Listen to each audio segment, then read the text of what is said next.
What's up, my ninjas? My special guest is Herman Cheung. Is that how you say it? Cheung? Yeah, Chang. Is it Cheung? There's an E in it. Cheung. Herman Yeah. Cheung. If you are a member, current member of Fight Fit, you must recognize this guy. He is a resident fitness coach, head coach. He's been at it for a while. He started as a member and he's started from the bottom. Now he's here. Yeah, literally. Literally from the bottom all the way up to where he is now. And he's been a huge part of the Fight Fit community and its growth. And I'm super pumped to have you on the show. Welcome, Herman. Thanks for having me. Awesome, man. But first, a joke. What's a Okay. ninja's favorite type of shoes?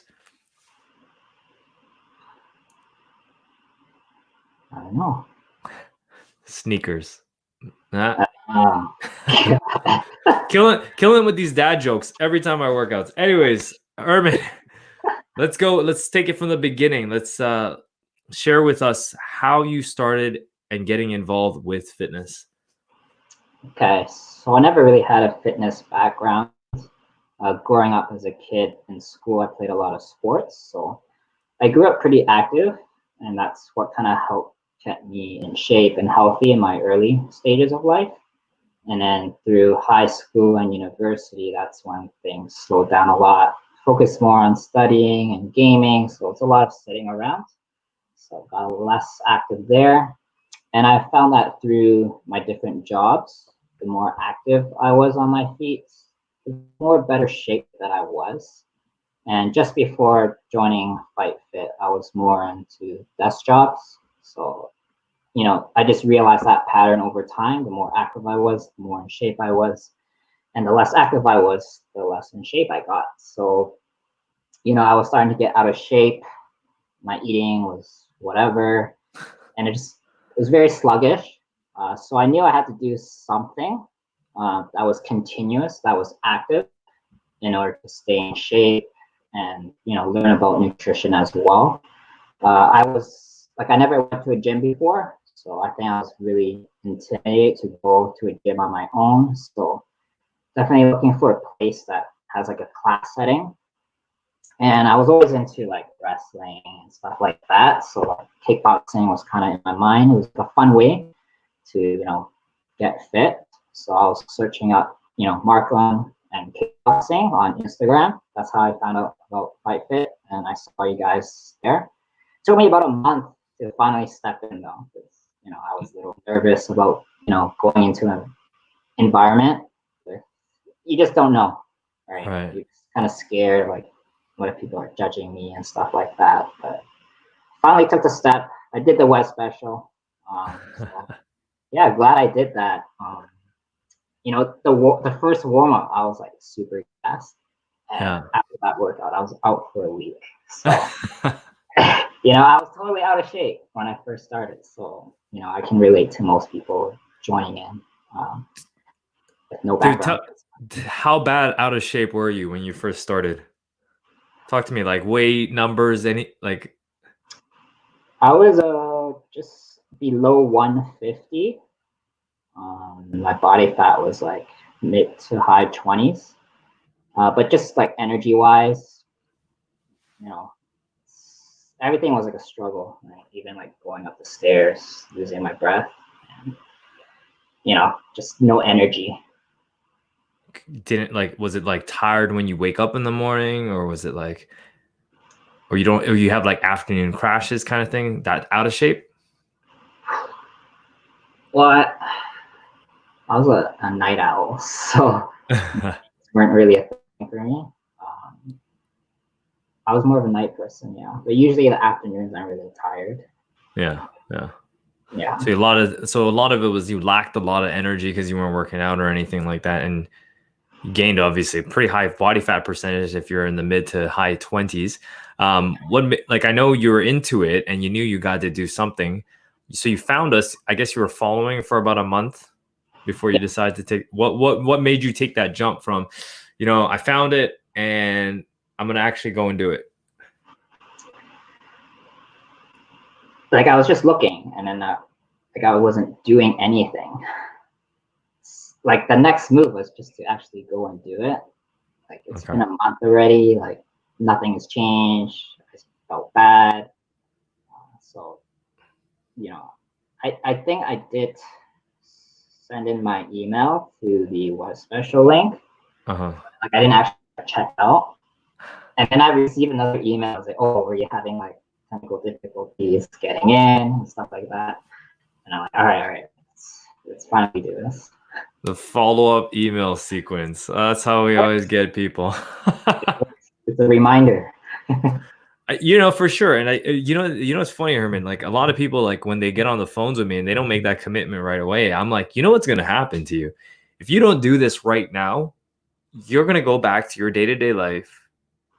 Your kids, your work, something's always going to come up. And then this is going to be on the back burner because, fitness and health, it doesn't hit us until we actually have to do something that requires our bodies. Like you even said, walking up the stairs, until you walk up the stairs and you realize how out of breath you are and how out of shape you are, then you're like, oh, I got to really do something. Right. Yeah. So it's crazy. Good. So you took the leap, you did your first class, you survived it, but yeah. you were out for a week. What made you come back? I mean, like I still enjoyed it, but my whole body was just like exhausted, sore. So, I didn't want to go back so quick. I don't want to get hurt or anything like that. But I still wanted to come back. Okay. Yeah. So talk to me about the journey now. So you eventually became a member. Yeah. Okay. So you started from where you are now. Like, what were some of your results from being a member? Like I was really committed to doing all the workouts. Like eventually I did. Like I never rested more than 2 days straight. So I was like super active eventually. I think after like 6 weeks, it was like at least like 10 pounds, 4% body fat, something like that. And that was just all pure workouts. I didn't have anything with nutrition yet. Mm-hmm. That was until you did the Beachbody challenge. Mm-hmm. That was when I went on the meal plan and like everything just accelerated even more. I think nutrition was the one thing that I lacked.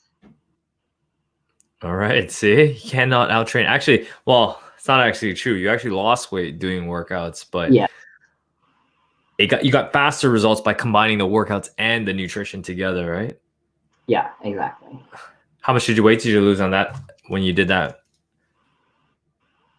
I think it was over 10 pounds as well. So I think I lost. So lowest I ever got was like 121. So I started around 150. Dude, you're 30 pounds? Yeah. Through Fight Fitness, about 30 pounds. And like lowest body fat I went was like I did go below 10% body fat, but that was like 2 years in. Yeah. But I think after the Beachbody, I was like 13%, something like that. Nice. I got those abs. That's right. It takes a while to get those abs, but listen, guys, 30 pounds. I can't even imagine Herman with 30 pounds on. Like I have a before and after pictures. I should throw it up here and just put it up and be like, hey, this is Herman before. But I don't think people realize the journey that this guy's been through. It's been it was 2-year journey from where you were overweight, out of shape to where you are now as a coach, right? Yeah, almost 3 years. What do you think was the biggest, like, what was the most challenging thing throughout the 3 years? Like as working out, everything, like for me, like I was really committed to everything. So like I was like ready, willing, and able to do whatever it took. So that wasn't an issue. I think maybe sometimes it's overworking in terms of workouts, and you get like minor injuries here and there, or your body's just in so much stress that you end up getting sick. So you're out of the action for like a week or two. So I think it was balancing how much you should be working out. Because a lot of people think, the more you work out, the better the results are. People always forget about, resting and taking care of the body that way too. So you had to learn the hard way. I'm sure you got hurt or injured and sick from overworking, right? Yeah, but nothing major, all minor injuries. All right, man. So we all know the journey. So not that many people knew about your journey in weight loss, losing 30 pounds. and getting into awesome shape. But most people know you as a coach now. So Yeah. you made that transition from client to coach. What made you want to jump into the coaching role? I think throughout my life, I really wanted to help people, but I just didn't know how and what. Because in university, I was doing accounting, which is totally unrelated. But I didn't Super have fun. no passion for it, but I was good at it, so I was able to like survive through it. Um, but yeah, like I always wanted to help people. I grew up like into comics and stuff, so like kind of want to be like a hero and save people. And yeah, just fitness became such a huge passion. Like I really loved it. I enjoyed it. Um, I wanted to help people to do the same. Just seeing how I can do it myself, then that means I can help other people to do the same. So that kind of just fell on my lap. You were looking for interns. I kind of just, signed up just to show you guys that I had interest. But you took me in right away, which was surprising for me. You second guess yourself a lot, Herman. Yeah. Well, I had no background at the time, so I was a client for like less than a year too. Yeah. Well, you've come a long way. I'm gonna tell you that, my friend. So you wanted to help people. You always knew you wanted to do something like this. What do you think was the most challenging part of the whole transition from going from a client to a coach? It was a rough transition because again, like people who have been there like way longer than I have, so it was a little strange, kind of tell them what to do when I used to work out with them like side by side, especially with all the veterans. So biggest challenge was really like taking in all the feedback. Like I was ripped apart by several members, but I still took it in just to see, hey, how can I improve, stuff like that. Because I knew going in, like I didn't have much experience, so it's all just like everything I learned was through Fight Fit. So what were some of the things that they were saying about you? I think my style, it was kind of like too out there. Like I'll do like theme workouts, even with music and stuff like that. So, it's either like you really love it or you really hate it. So it's very like polarized. Rather than focusing on fundamentals, I think it's very important to stick with the basics. And I kind of went away from that. When you first start off, you want to like kind of give it your best. So you kind of like do crazier things. But in the long run, that doesn't really work out too well unless you're really established and start experimenting around. So I think I stepped away from the basics first. Just basically, I knew what the basics were. Yeah. How did it make you feel? I mean, confidence was a huge factor that was being played in. Like, can I really do this? But like, I really stuck to it. Like I was there like almost like every day during the week. So, I followed all the different coaches on different days and just really shadowing them, taking bits, what worked with me, with my style. So it's really learning from everyone. I was a sponge, just absorbing everything. So. How did you? I mean, did it have any effect on you on what people said about your workouts and everything? I know you said confidence was. Did you ever feel your confidence was hit when you first started? Yes, several times. But like all the other coaches kept encouraging me. So I think the whole support system was just really good. The whole internship program was really good. And there's always feedback. And, I always took it as constructive criticism. Like, I didn't take it personally as much. So like everything that I saw, I learned from.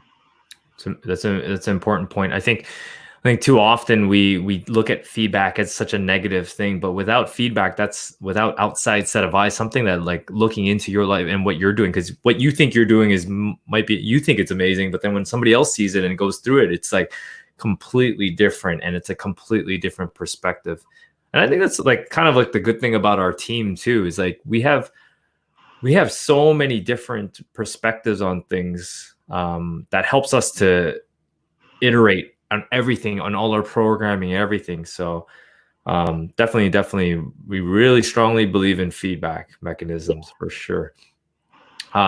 So talk to me about this journey. Like you started coaching. What was some of your biggest learnings? I know feedback was one of them, like taking in feedback and absorbing information. What would you say some of your top learnings are from, going through the internship, going through coaching, becoming a coach, and moving up to the position where you are now? Definitely sticking to your strengths, and just being who you truly are. Don't try to be someone else. Really stick to what you know so that you gain that trust, uh, with the clients, even the rest of the coaches. Um, I think, really building upon what you already know and then start to learn other things. It's very important to keep learning, having that white belt mindset. It's always learning, always growing, but kind of stick to your little niche, what you're Mhm. strong at, and really capitalize on that. And you kind of like stand out that way. So you have like a specific issue. Certain people will come up to you and learn from you. And then if you don't know something, then it's very important to kind of direct them to someone else who's more expertise on that, whether it's like rehab or something like that. So it's very Mhm. important to know what your expertise is and kind of spreading it around to those who know what you don't know. Got it. The riches are in the niches, my man. Hey, so I've been in the industry a long time, and I think people start off as trainers. I think they have to train a wide variety of people. Would you say that you've gotten like a wide spectrum of clients to have worked with? Yeah, definitely like different people with different backgrounds, different values. Even like diet, such a huge thing in itself. People follow different diets, even different styles of workouts. People like more cardio, some people like more strength. It's kind of playing to what they like and if it works for them. Yeah.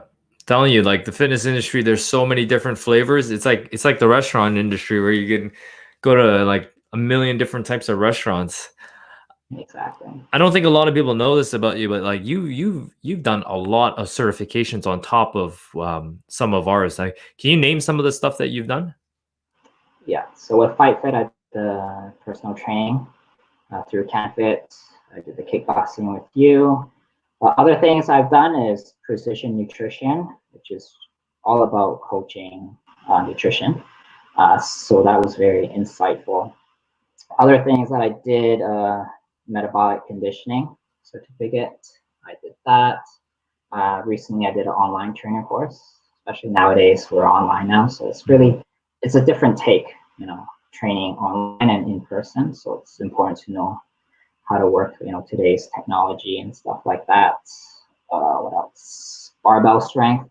I did that with you guys. So really learning all the forms and how to protect your body and how to find that cues for the clients to make sure that they do it safely and correctly. I think that was a huge one as Yeah, well. So, yeah. A ton of certifications, man. And by the way, little plug to us. We have our Fight Fit Coaching Academy, which he went through. We revamped the program a little bit. So those that are once we're back in business, we want to start launching those because that we've built out a whole. When Herman did it, it was only a level 1. Now we have a level 1, 2, and 3 course that we're releasing. That's even more structured for those that want to take fitness kickboxing up to the next level, from learning the first skills level 1 and 2, and then also going to the level 3, which is more on coaching and how to hold mitts and everything like that. But precision nutrition is a huge certification. For those that don't know, there's a lot that goes into the precision nutrition side of things. So congrats on finishing that one. It's a big textbook. I've seen it. well, it's not one textbook; it's several textbooks. Several textbooks, man. And the learning doesn't stop. It's like you go, doing this long, I think there's a new certification every single year. It's just because things come up, new things always change. So there's always the beauty of this industry is like it's always ever evolving, which means that you'll never get bored. So All right, man. We're gonna take a minute to go over, take some time to now answer some client questions. I'm gonna post them all over here. So we had some of our ninjas posting some questions. We have Artie. Artie asks, as a vegetarian, can I combine two different types of proteins, like lentils and cottage cheese, or just take one type of protein? Herman, what's your take on this one? So as a vegetarian, it's usually a huge struggle getting enough protein. According to the meal plan, though, lentils would be under carbs. But in terms of having different types of protein at once, for sure you can. Just make sure you're portioning it out properly. So for vegetarians, say tofu and tempeh, you can mix it up like 3 ounces of each just to mix it up. In terms of like the carbs, definitely pick the ones that are higher in protein, like the lentils, the beans, the legumes, isigo bread, edamame. Those are really good high protein carbs. So, yeah, it's tricky for vegetarians to get that protein intake in there. Yeah, for sure. I think the thing about vegetarians, you have to understand the difference between complete and incomplete proteins. If most animal proteins are complete sources where you're going to get all the essential amino acids that you need in order to start building muscle. But unfortunately, if you don't eat animal protein, you're going to get mostly incompletes. So actually, you definitely need to take 2 incomplete proteins and combine them in order to make a complete protein. For examples, things like lentils for sure, add it with something like lentils itself is a carb, so you're going to need something with a higher protein source to combine it with. So cottage cheese would actually be a good take on that. So you can do both. One thing that you have to know also, a good stat to stick around if you start tracking your foods is that as you need to be getting at least 25% of your calories from protein. So really look for high protein foods in all sources, carbs, even vegetables. And vegetables, some veggies have a slight bit of protein in it. So try to go for those ones. But yes, definitely combine it. It is tricky, like Herman said. So you're going to need to mix it. But the other thing, supplement too. You probably, most vegetarians need to supplement extra sources of protein just to get enough into their diet to hit their protein targets. Anything you want to add to that, Herman? No, that about covers that. Cool. Jennifer asks, do I need to focus more on weight and strength training to get the results I want since I don't have much weight to lose anymore? Is my body trying to just hang on to the fat? What's your take on this? Yeah, so knowing Jennifer, she does a lot of HIIT training. So what she is lacking is that weight and strength training. And I think that would be her next extra step to kind of like shock the system a little. Be working on building that lean muscle mass through strength training, which is going to help, improve that metabolism to burn that extra fat in the long run. So like strength training is king. Yep. I'd agree with Herman. That's why we created Ninja Strength Academy, by the way. Little plug there. But to open up. No, yeah, unfortunately, when we open up, we'll start doing it. But yeah, definitely, that's why a lot of our clients that do start off with us, when they start off the Afterburn workouts, which are, again, more HIIT related, we do have some strength training involved in there, but we go for more higher repetitions. Although, here's the thing, I think a lot of people don't do this. They don't challenge themselves with heavy enough weights during the Afterburn sessions too. Like, you don't necessarily have to go at a super fast speed. You can go heavier and go slower, and in which case you can work strength.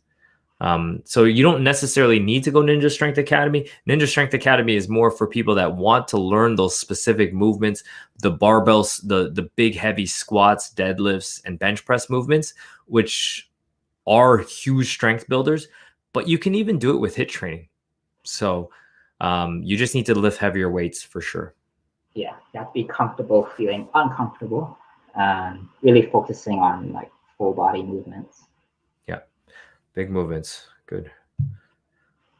All right, Peter asks, how do people wake up, eat breakfast, and work out?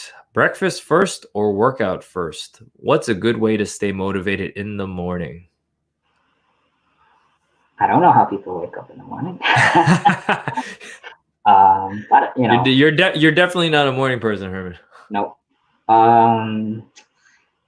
You know, in terms of staying motivated, I think it's more important to have the habits in there. You know, good ways to schedule out your day. I heard this really cool thing from one of my courses, like if you can master the first 3 hours of your day, then you can master the rest of your day. So it's really about starting off strong to really set that tone. For some people, you know, doing the workout is the hardest thing that they're doing in a day. If you can get that right away done, then, you know, the rest of the day should be smooth sailing. So, you know, it's developing that habit of, you know, waking up, getting that workout in day to day. That way you don't have to rely on being motivated. You know, if it's a habit, whether you're motivated or not, you're still doing it. In terms of eating breakfast, that depends how early you're waking up. So if you wake up 2 hours before you work out, then that's a good time to eat. Otherwise, I would eat after the workout. Yeah, good. I like that take on the habit side of things, Herman. I think some of the most dedicated clients that we have, the most dedicated ninjas are our morning ninjas. Because once you build that habit of doing morning workouts, like it's ingrained in you. And I think it's because when you don't allow things to get in your day, because like the problem with pushing it to the end of the day is if you had a crappy day, sometimes you don't even feel like doing it. You lack energy, you didn't sleep well the night before. But if you always do it in the morning and that you have that habit, you don't stop, right? On the topic of breakfast, if you don't need to eat breakfast, don't. Like that's a simple thing. Like if you don't feel like you're gonna throw up or pass out, don't eat breakfast. Or if you need to eat something small, eat like something like a small fruit or something like that, just to give you a little bit of energy, and work out. But if you don't feel like working out, you don't force it. But it's very important to have a post-workout meal just to replenish all the nutrients that you need and all the breakdown in muscles so that your body can repair itself and recover faster. Anything you want to add to that, Herman? No, that's about it. Cool. All right, Josh, black band holder. All right, Josh asked this questions.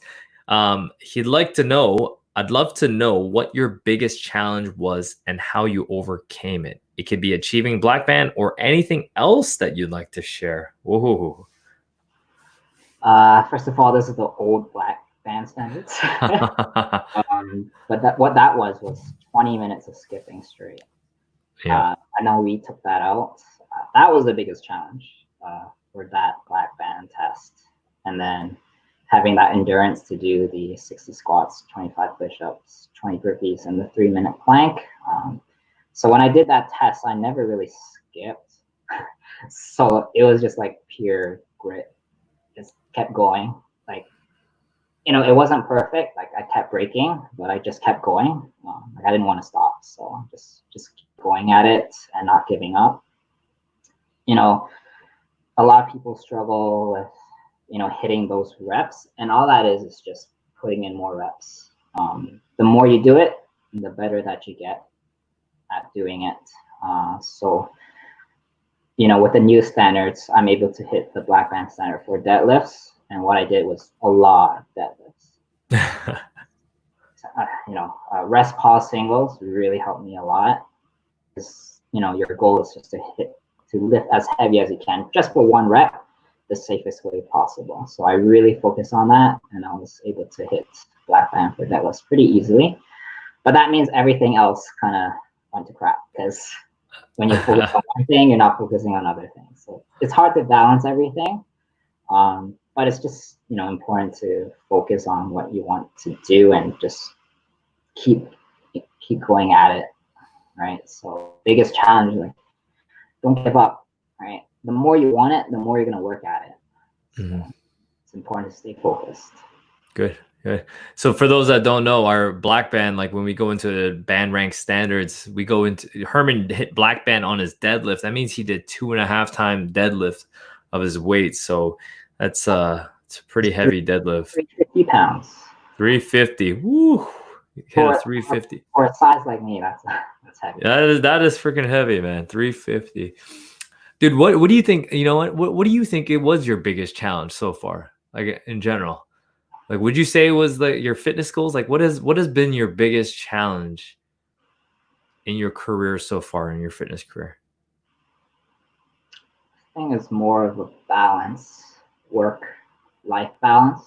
Like I really put in a lot of hours into the work. So there are often times where I get overworked, overstressed, body shuts down, I get sick. So there's that little cycle that goes on. So really learning to, take a step back, focus on taking care of yourself first, because if you can't take care of yourself, then you can't take care of others. So, for me, like I was always focused on helping others before I help myself. So really balancing that out was probably the biggest struggle for me, because I always want to help people, but I end up damaging myself. So I think that was my biggest challenge throughout the career. Dude, that's it. Then this kind of pivots to the next thing. I don't know if like I didn't want to bring it up here, but Herman will be stepping down in the head coach role in our Markham location for sure. Well, for the when we open, because definitely I'm totally on board with this, because you've got to know where your capacities are, and I think it's there's the boundaries that you allow and the boundaries that you create. And so understanding that is huge, and you always gotta push the boundaries. That's how you grow. But at the same time, you gotta know when that's gonna cause you personal harm to your health and everything. So good realization. But honestly, like Herman, as much as I know we're gonna miss you in that position, like I think this is gonna be you're going to be even more focused and dialed in your current role as one of our trainers and one of our just supporting our clients in that capacity. Yeah, absolutely. Like just focusing on coaching and delivering good accountability to the clients. These are the things that I want to do the most and focus on, and having that energy to do that with the best of my abilities so I can better serve everyone. So I think that was the right move for me. All right, man. I'm on board with it. I support you. Awesome, Herman. Now, I always ask this question. I believe everybody's life is like a kung fu action movie that you get beat up and you have a training montage and you come back and you kill your enemies or you beat them. Do you have a favorite hero arc? I'm going to start off hero arc, kung fu or action movie. And if so, why? Hero? I mean, Avengers Endgame is a big one. Okay. What really stood out for me was like one of Black Widow's line, how we kind of owe it to those who aren't here. That kind of stood out for me. And, I think about people who aren't here with us today, and to really honor them, do what we can to take care of ourselves, because they want that for us. So, even when I'm making up workouts, I kind of have those people in mind as well. Just making sure that we give your best and try to get everyone to do their best as well. So that's kind of like my sticking point. So honoring the people that were here before you, kind of thing. Yeah. That's deep, man. Love it. Awesome, Herman. If people want to reach out to you, learn more about you, what's the best way for them to get in touch with you? My Instagram is at HC Signature Fitness. So you can follow me on Instagram there. Facebook, Herman C. So you can add me there. I'm in all the Fight Fit Facebook groups. So I'm sure you'll see some of my posts and message. I'm teaching all the time. So yep. I'm easy to get access to. Easy. A little too easy. Yeah. Well, Herman, thanks for being on the show and sharing your secrets on health, wealth, and being kick butt, man. All right. I'll see you later. Yeah, thanks for having me. Take care, everybody.